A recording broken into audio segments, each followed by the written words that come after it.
welcome to the presentation Medicine in Australia, presented to you by the Hong Kong Medical Society of Australia. And this recording is for the Brazil International Medical Students Academic Conference for IF-MSA Brazil. So just a little bit of disclaimer, we've tried to gather the most up-to-date information, but please do review the university's official website. Just a little bit about HKMSA. So we're a non-profitable organization started by a few medical students from Hong Kong and Australia. And we aim to provide a platform for social networking and professional exchange between the current and prospective medical students and doctors. 21 medical schools in Australia, and most of our members are they come from different universities across different states. So today, next slide, for our speakers, we have Clarise, myself, Annette, Jeff, and William to talk through about medical student life in different Australian states. So let's get the basics right. Our academic school years typically start in February and ends in November. And in terms of the medical system in Australia, there is something called Medicare, which is the default health insurance used by most Australian citizens, which covers most things, doesn't include fees for calling the ambulance. And also the government right here is kind enough to offer drug subsidization through something called the PBS. In Australia, there is typically two ways. First, there's the undergrad, and then there's the graduate pathway. So for the undergrad pathway, you do medicine as an undergraduate degree. Sometimes it's offered as part of a double degree. And for a graduate degree, it's just the same as you do in any other countries, where you must hold a bachelor degree, get a certain score for a GPA, and also complete a few aptitude tests before you apply. The undergraduate degrees are typically 5 to 6 years in duration, whereas the postgraduate degrees are typically 4 years. Most are being qualified as a master's level degree by the Australian Qualifications Framework. The most common degree being awarded is called the MD, but there are a few exceptions which are still qualified as bachelor level degrees, particularly those that are still titled MBBS. But regardless of the nomenclature of the title, it still grants you equivalent professional entry opportunities. So these are just a list of unis that offer undergraduate programs for medicine. We also have a few universities that offer the postgraduate pathways. And in recent years, there has been a shift made by universities that they're trying to make medicine more towards a postgraduate program than an undergraduate one. In terms of how we get in Australian medical schools, we need to first understand a bit of its terminology. So in Australia, they use ATAR as a scale to determine your academic excellence.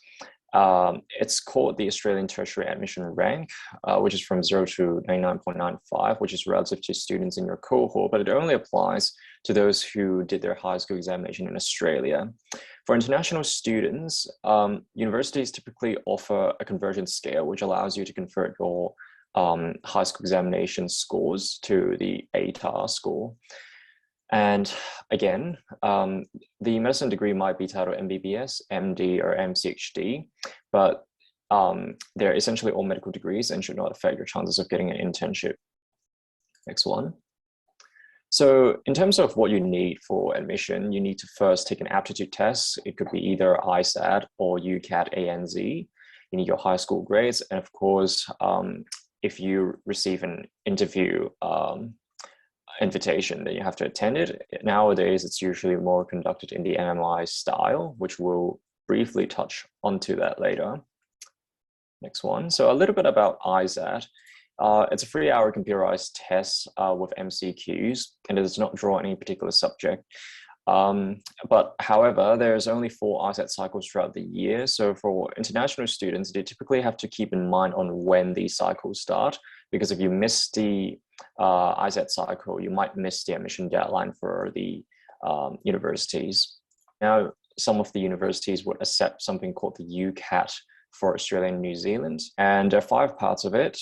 And for international students, you do have to check with the university, and also depending on your visa status, you might need to take one test or the other. Just a sum up of what postgraduate applicants have to take before they apply for medical school. So MCAT and GAMSAT are essentially 2 aptitude tests designed for postgraduate medicine entry, but we're not going to go through the details right here. In terms of the process itself, you have to apply through application forms or online via the university's website. So unlike the system in UK, where you have a centralized system, which allows you to apply multiple medical schools at once, you actually have to do that individually. MMI is the newer style. It's meant to be more objective when compared to the panel style. And we'll first invite our first speaker, Clarise. Hi everyone, I'm Clarise, and I'm currently a third-year medical student going on to my fourth year at Monash University. And in Victoria, next slide please. As you can see, it's at the southeast part of Australia. It's also like hippie state of Australia, and we've got 3 medical schools: University of Melbourne, Deakin University, and Monash University. The University of Melbourne and Deakin University only offers postgraduate entry, and Monash offers both undergraduate and postgraduate entry. For all of our postgraduate entry programs, it lasts for 4 years.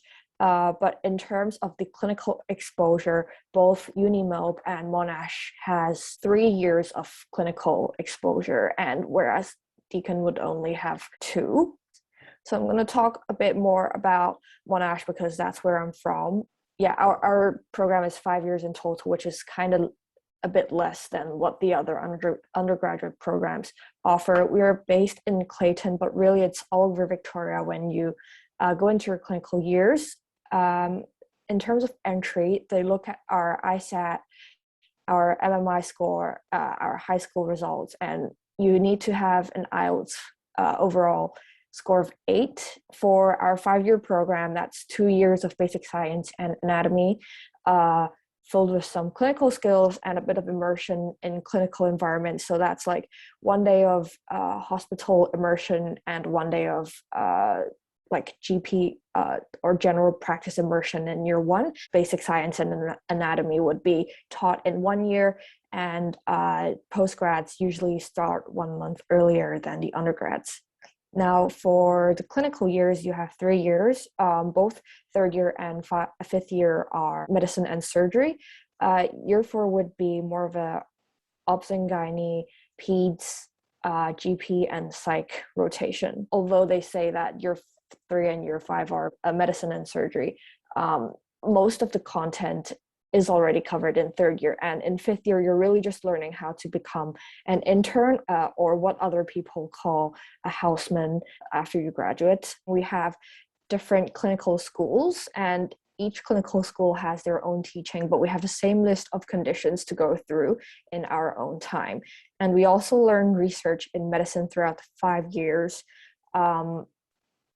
Again, as undergraduate, we have evidence-based practice, and in terms of actually doing research whilst studying, like writing up a paper or being a first author or whatnot, you can try by contacting professors or any clinicians which you know are doing research.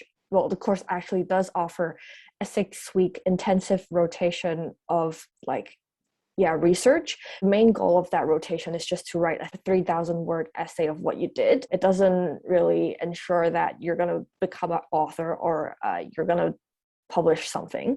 And the things that we have to write up could be anything along the research pipeline. If you're really keen on research, you could pay for 1 more year to do a BIMSAC honors year. For locals, it's the same locals rate, 240,000 Brazilian real per year, and for internationals it would be 290,000 Brazilian real per year. For myself, I'm not going to take the honors year. If you take a look at the right hand photo, it's what we had in anatomy, and they like to do some like virtual reality stuff during the tutorial, so that's pretty cool. This is the University of Melbourne, which is the first medical school in Australia. As they are a postgraduate intake, they have 1 preclinical year, and they like to build on your pre-existing undergraduate knowledge of anatomy, physiology, and biochemistry, etc.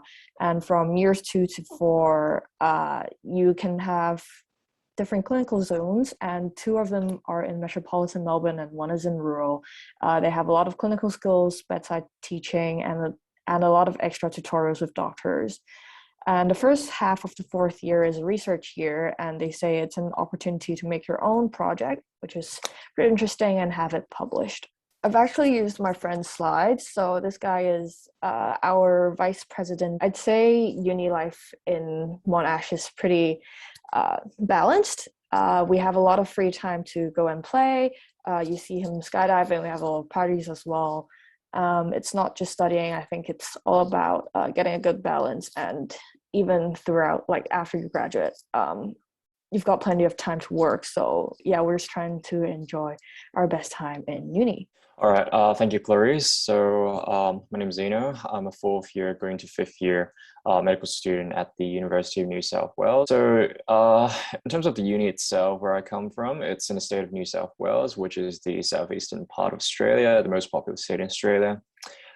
So we have a lot of good beaches over here, and also quite a number of hospitals that the university is affiliated with, which includes Liverpool Hospital. It's the largest hospital in the state of New South Wales. And so you get ample clinical teaching opportunities throughout medical school. It's not just during the clinical years. In terms of the course structure, so this is just an example from UNSW, but for our uni, it's divided into three phases. So phase one is preclinical years, where people spend most time on the university campus learning basic clinical sciences. We do it by scenario-based learning, where the faculty makes up either a real or a fiction scenario. But mainly, it's not too different from the traditional block-based learning. Essentially, you're still going through systems, so say cardio, GI, RESP, and whatnot, except they add a little bit of sort of human touch to it by making it as a scenario. For phase two, it's kind of an integrated and an interim between preclinical and clinical years. So in phase two, you spend half of the time in clinical school, which is in hospitals, and half of the time on campus to do classes. And there's the option of going rural in this starting from this phase. So the clinical courses are based on weekly themes, and we also have a lot of case method tutorials to sort of go through the weekly themes. So a weekly theme example could be like dementia in elderly, syncope. Basically, throughout the year, you have heaps of these tutorials to go through. And in fourth year, it is a dedicated year for research. We call it the ILP. If you fulfill certain criteria, you can always decide to do an honors degree in Bachelor of Science of Medicine. So it doesn't take an additional year of studying. You still graduate within 6 years' time. And the good thing about this ILP thing is that you have the entire year absolutely dedicated to research. So for those who are really keen to sort of get some papers published, or just to start their own research, to explore a field that they've never done before, this is a really good opportunity to do that. And for those who are really hardcore with research, there's always the option at the end of phase two that you can apply to transfer to a PhD program at the end of your fourth year, where you do 3 more years of PhD. You finish your PhD first before coming back to phase 3, which is the last 2 years of your medical school here in UNSW, where you have 10 8-week courses over 2 years, which covers the basic specialty departments. So on the right, you can see that the programs would be medicine, surgery, primary care, emergency medicine, etc. And after 6 years, you prepare for internship, and then you graduate to become a doctor. And also sometimes people do collate it with an arts program, which adds 1 or 2 more years of studying to uni. But this is just one of the many options that you can pick. It's quite diverse. Next slide. So in terms of our teaching material, on the right upper corner, you can see what I meant by scenario-based learnings. Might not sound too relevant. Between scenarios, we have divers, we have drug. So we have heaps of interactive tutorials like the one below, and also histology slides to assist with learning, even if you're not attending classes. And especially so during COVID, because everyone's doing teaching online, right? So in terms of university life, you do have time to socialize, and there's I think it's not just UNSW, but generally all unis in New South Wales, they have heaps of societies and clubs that you can join in your free time. And, as long as you want to be involved by the faculty or any of the societies, you just need to talk and also, figure out opportunities to get involved. And typically you also get really nice support from the faculty members, from the uni, from mentors, a lot of like auxiliary programs offered in uni.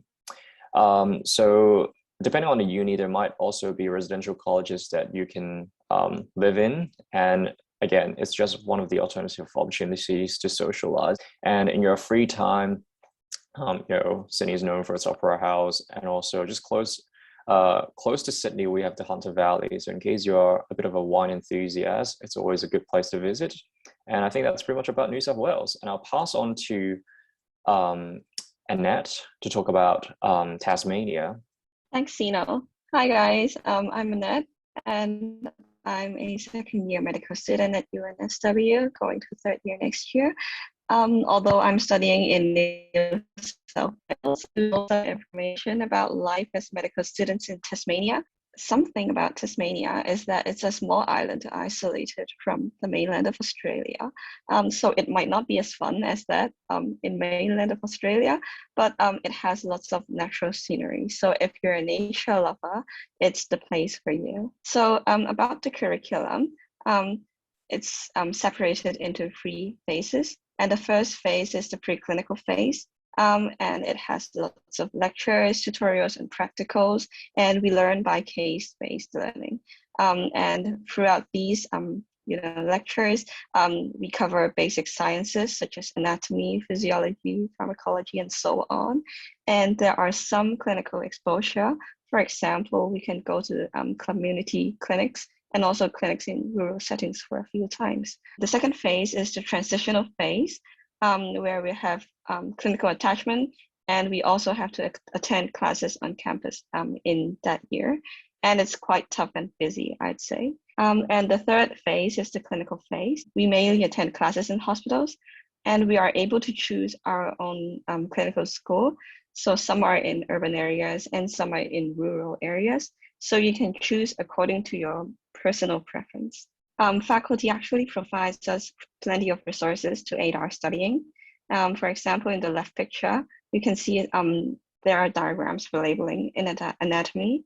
And for the right picture, it's for case-based learning. So each week we have 1 case, and then we'll go through it with our tutors. Uni life is quite fun in Tasmania. And as you can see in the left upper corner, it's the main building where we will spend most of our preclinical years. And the right upper corner is a hospital in Hobart, and it's also one of our clinical schools. There's lots of natural scenery in Tasmania, so we like to do outdoor activities such as road trips and hikes. And it's also quite quiet compared to cities like Hong Kong. It's a pretty relaxed and friendly environment because it's a small community and people basically know each other quite well. There are lots of opportunities for development, but we have to be proactive in order to get those opportunities. But hospitals are not as advanced as that in mainland Australia. And some of the patients in Tasmania actually have to go to Victoria for more complicated surgeries. So if you're into some really specific specialty, maybe Tasmania is not your first choice. But now I'll pass the time on to Jeff. Yep, thank you, Annette. I'm Jeff. I'm a year 3 student going into year 4 next year from Western Sydney University. Since I know a little bit about the University of Adelaide in South Australia, and I'll talk a bit about University of Adelaide. So Adelaide is the capital city of South Australia. You may or may not know Adelaide is actually famous for its wine. If you really like wine, you can come down here and have a little taste of it. For anyone who's interested in aviation, there is a very well-known aviation school there for you to get some flight training as well. And I'd like to focus a little bit more on the preclinical years. There are 4 subjects that students have to undertake in their preclinical years in Uni Adelaide. So there's something called the Fundamental of Biological Science, or FBS in short. So in this course, you are basically revisiting and supplementing the basics of biology learned in high school, medical professional and personal development, or MPPD in short. This involves some discussion around medical ethics as encountered in our day-to-day clinical settings, clinical practice CP, which I will touch more in detail in the later slide. And of course, there are also some medical studies such as human anatomy, as well as what we call case-based learning. So this is an example of case-based learning where you are essentially presented with a case and you get given some information such as history, physical examination, and then you discuss with your group, and then you synthesize these information and potentially coming up with some differential diagnoses and ways to manage the patient. This is a gentleman presenting with yellowing of skin, as well as itchiness of the skin, and complaining of passing dark urine. So these symptoms will lead us to consider, possibility of having liver diseases. Throughout the tutorial, as you progress through the tutorial, you'll have further history and physical examination findings. Then you, at the end, try to synthesize. And this is, so earlier on, I mentioned about clinical practice. So this is essentially an opportunity for us in preclinical years to practice our history taking skills. So in the picture in the top left-hand side corner, you can see a bunch of students trying to take a medical history from an actor. It is a class of 4 people, and each of the students will take turns taking history. There's also opportunities to conduct a physical examination, and this whole session takes around 30 minutes. It is something that is very valuable to students of Uni Adelaide, an opportunity to practice telehealth consultations, as this form of consultation in Australia is getting more and more popular. So I'll pass on to Will. Thank you. Hello everyone, I'm William, a recent fresh graduate from University of Queensland Medical School. So Brisbane is the capital city of Queensland and is located at the south eastern side of Queensland. So it's a very nice place because 15 minutes drive to the north, you will go to Sunshine Coast, and a 15 minutes drive to the south, you will go to Gold Coast.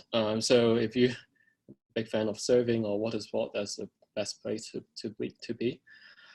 Brisbane itself is a very fast growing city, and the city landscape kind of changed quite dramatically in my last 4 years at least.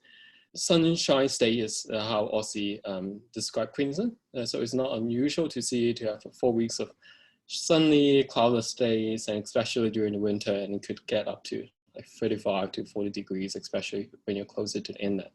I think it's also important to know the people there. You may see Australia is actually have different states, and each medical school, the location actually makes a huge difference because it was governed by different medical association, and they have different law and regulation as well. In different states, they have different people and different demographics, and we work quite differently. So I would say Queensland, when compared to people in New South Wales or Victoria, have a more relaxed lifestyle, and that applies to life as a medical students or health professional. The thing I heard most from my team is, why are you still here? It's 3 p.m. already, time to go home. And for most of the time, it's actually quite a nice thing to hear. You have more time to rest, and especially me, I actually want to take the licensure exam back to Hong Kong. Then you got more time to study. But if you think about it, it also means that you have to, actually show interest or, keen to take up more tasks to receive sufficient training, especially clinical trainings. I mean, sometimes clinical trainings, I think is particularly important, and you actually need to fight for it in order to have enough trainings. And I think that is, if you are interested in studying medicine in Australia, it should be kept in mind. My cohort is a less competitive environment, and people are there. They are very nice. They are willing to share resources with each other. You can see people posting the resources, past paper, anything. I mean, they're really happy to share. I mean, that's very different from where I come from Hong Kong. I mean, where people actually keep their resources and everything sounds like a zero-sum game, but it doesn't work in this way in Australia. People like to help each other. And that's a really nice thing. In terms of curriculum breakdown, so University of Queensland offer a 4-year MD program, so I'll just complete a 4-year MD program. And these 4 years are broken down into 2 preclinical years and 2 clinical years. So phase 1 is the preclinical year. I mean, 95% of the time you'll be spent focusing on first two modules, clinical science and clinical practice. So basically just going through each organ system, and I try to understand each pathology, physiology. I mean, what kind of drugs you're going to do, what kind of surgery you're going to do. I mean, so your student life for the first 2 years is surrounding lectures, usually 4 hours in the morning. And in the afternoon, you have tutorials, you have case-based learning, and also anatomy sessions. Phase 2 is where the transition actually begins, and you kind of feel like you're taking on more roles and try to prepare yourself to be an intern. So clinical years are, third and fourth year. So third year, you have 9 weeks each for general medicine and general surgery, and 6 weeks each for psychology, GP, and they call it medicine in society or rural rotation, basically. In fourth year, you have 6 rotation of 6 weeks each. So you covering medical specialties, surgery specialty, which is orthopedics, and you have also critical care, emergency department, ICU, obs and gyn pediatrics, and you would take 1 elective module as well. So for me, I'm quite interested in pediatrics, so I take pediatrics as my elective rotation. Fourth year is definitely the most intense in terms of my UQ curriculum. But compared to others, I mean, we don't have a year that will help you to, kind of prepare yourself, actually a year dedicated to prepare yourself for internship. And that, I will tell you later on whether that actually caused me any problem transiting into an internship role. I really like CBL teaching, because it's unlike tutorials or lectures when somebody do all the talkings and you just sit down and listen. But CBL is something that medical students actually take control, decide what kind of topics they want to discuss and learn about. The student will make their own slides, discuss with the tutors, and help up, and the tutors will actually teach you in the process, and then you become good friends with the other CBL group mate, because for example, UQ cohort is way too large to know everybody, but CBL is a place where you can actually build friendship and help each other. It also creates a comfortable and mutually respectful environment for you to raise your question and express your own opinion. You see free UQ teaching hospitals, so Princess Alexandra Hospital, Royal Brisbane and Women's Hospital and Mater Hospital. They're all located near the city center and like 15 minutes away from each other. So in year 1 and 2, especially, you will be spending time during CBL group. I mean, third and fourth year, you're probably going to one of these hospitals. Me, myself, didn't choose one of these. I prefer to go to more rural areas so I can get more hands-on experience. I just finished applying for the internship and I got my internship role, so I'll just be talking a little bit more about internship in Australia. After you finish your medical school, basically you're still not a doctor yet. So what I only have right now is a provisional license. So internship is a 1-year period where a medical graduate undergoes a supervised clinical training with an accredited hospital. A medical graduate must complete a full year of internship before become eligible for full general registration. So in order to be a real doctor here, you need to complete your either MBBS or MD, and then you need to do a full year internship. And I heard that they are changing it actually, especially in Queensland. I think in 2 years' time, they're going to change from 1 year to a 2 years internship in order to be fully registered. But I'm not sure whether it applies to other states as well. This slide, I'm just trying to share my opportunity to secure an internship here in Queensland. And again, back to my point is actually it works differently in different states. So what I'm saying is just representing Queensland doesn't apply to New South Wales or Victoria or Tasmania. So, but the same will applies is as an international student, we are automatically being prioritized to a lower priority. That happens to every state. So regardless of academic result. So Queensland is relatively easier. I would say relatively easier to get an internship than most states. But the trend is actually turning to the other end recently. After all, the domestic local student got the spot, we have around 35 to 40 intern spot for public hospital, and we have several hundreds of applicants. Yeah, that's no good at all. So because we have overseas students applying for it, most of them, they will drop out and they can either go to private hospital stream or other states.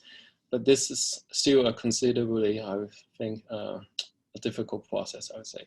For international students, among the same category, we will be assessed based on a merit-based system. We look at your academic result, your research, your reference letter from other doctors. And I'm sure all of you can imagine that us as international student will, even if we got an internship spot, we will be placed in more rural area, and the locals usually stay in the metropolitan area. So that's the other thing.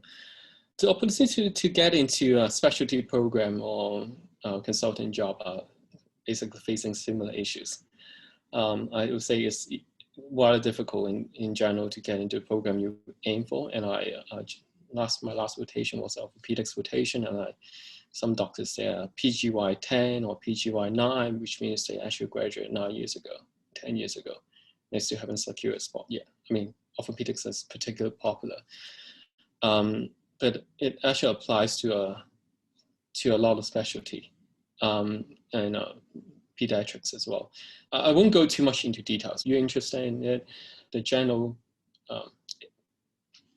information I want to give you is there's quite a lot of students every year from Australia, and it's rather difficult to.